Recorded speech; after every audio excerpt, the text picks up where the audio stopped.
Iran bersumpah akan membalas serangan Israel dalam operasi True Promise 3. Persiapan Iran dalam menggempur jantung Israel dipastikan telah siap sepenuhnya.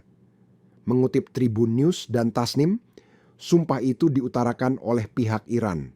Lebih tepatnya, Iran siap membalas agresi Israel. Israel dipastikan akan menerima respons yang tepat atas tindakan apapun yang telah diambilnya. Perlu diketahui, sumpah itu diambil seusai Teheran mendapatkan serangan Israel pada Sabtu pagi waktu setempat. Dilaporkan bahwa 5 suara ledakan terdengar di ibu kota Iran.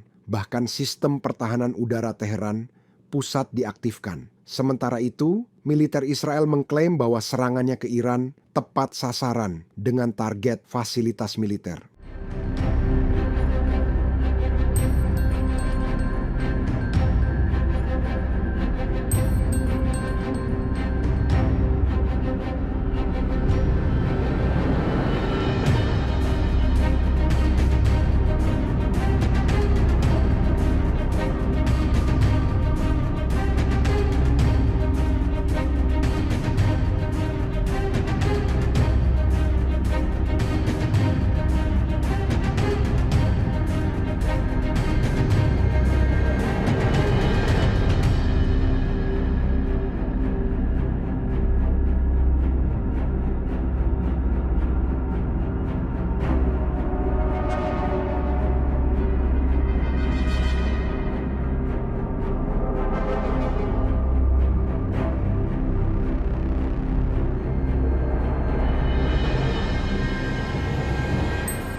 Download Tribun X sekarang, menghadirkan lokal menjadi Indonesia.